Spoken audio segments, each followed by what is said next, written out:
Vamos lá, vamos para a nossa segunda etapa. Agora a gente já aprendeu por que a gente deve...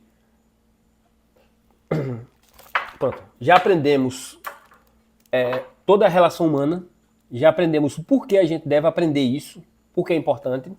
E agora a gente vai aprender um conjunto de termos desse mercado digital, desse mercado e dessa economia, dessa nova economia, que vai facilitar a gente conseguir caminhar, seja com o nosso negócio, seja com o negócio de outra pessoa, de uma venda, e seja a gente como até consumidor.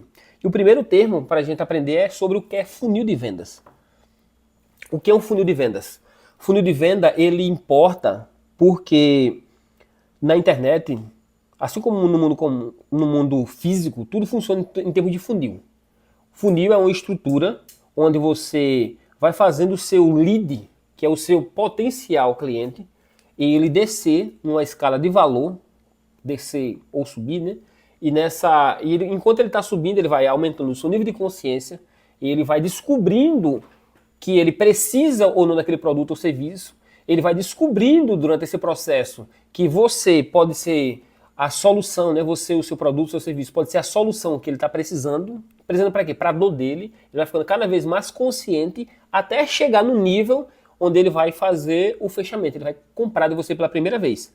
Aí você diz, Claudemir, quando a pessoa compra de mim, fechou o processo? Fechou o ciclo? Não. O ciclo se inicia justamente quando o cliente ele faz a primeira compra. Aí você entra no possível LTV.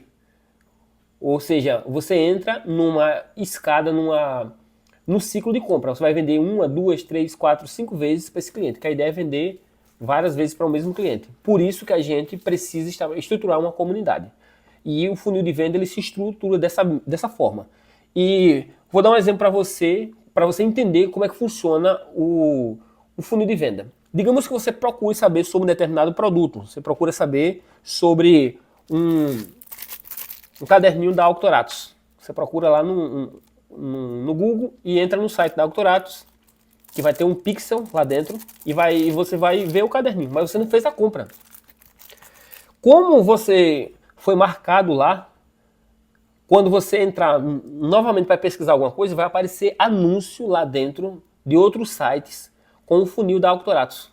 Com o funil não, com o caderninho da Auctoratos. Aí esse anúncio vai começar a te perseguir por remarketing, que é o que acontece.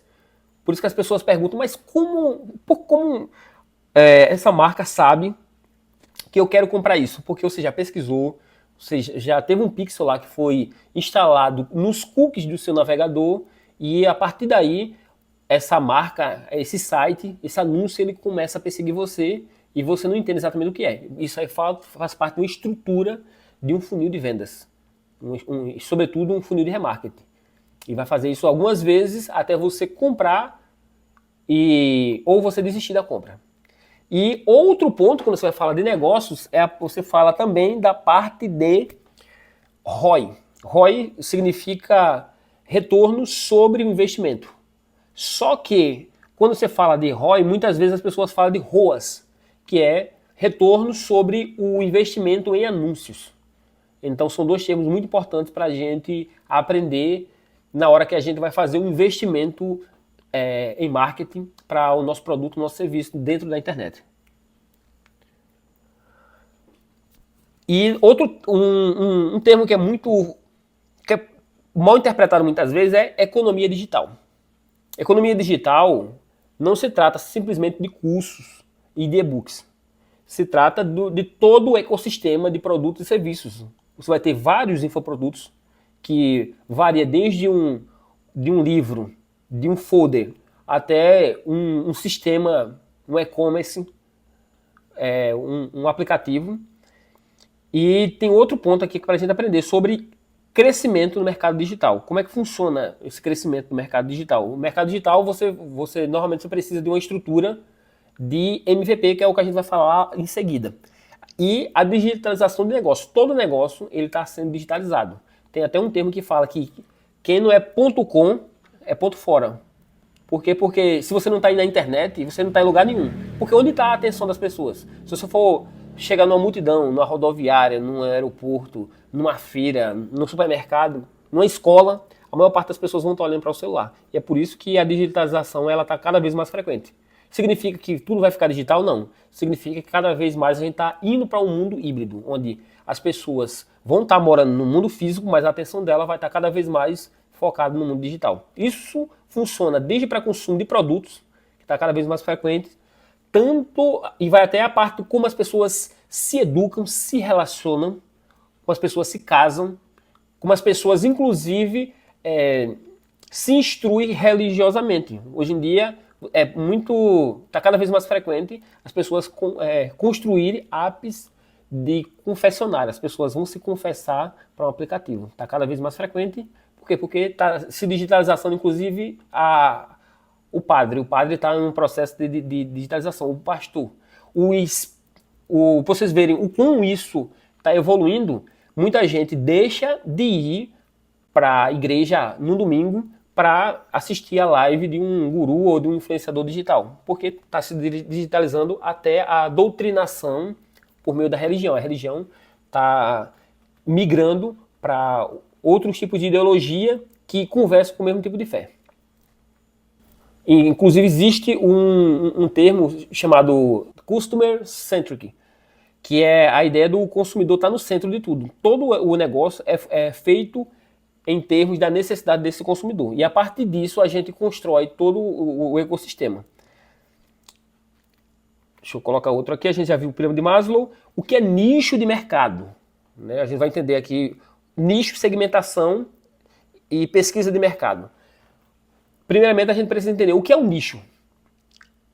Tem um ditado que fala o seguinte: quem quer vender para todo mundo, quem quer a atenção de todo mundo, acaba não tendo a atenção de ninguém. Por quê? Porque a maior parte das pessoas eles vão ter um determinado tipo de crença, um determinado tipo de necessidade. Se você for falar para pessoas que têm necessidade A, necessidade B, necessidade C, a informação vai se confundir e você vai acabar não focando mais diretamente em nenhum nem outro. Vai ficar uma conversa distoante. Por isso a questão de nicho. Que o nicho é um grupo de pessoas que não foram totalmente atendidas e você tem a oportunidade de atendê-las de forma muito mais personalizada, com muito mais atenção e resolver o problema dela de forma muito mais efetiva. Por isso a construção de nichos e subnichos. Claudemir, me dê um exemplo aí de nicho. Um exemplo de nicho. Você tem um nicho da beleza, um nicho da saúde, nicho de finança, um nicho de dinheiro. Qual o subnicho de cada um desses? Saúde. Você vai ter o nicho de academia, de alimentação e assim por diante. Por quê? Porque se você conseguir atender essas pessoas, você pode, com a sua marca, com o seu produto, se transformar na principal referência para quando a pessoa pensar naquilo. Por isso a importância de você desenvolver nicho na hora de você construir o seu negócio, construir em cima da construção de nicho.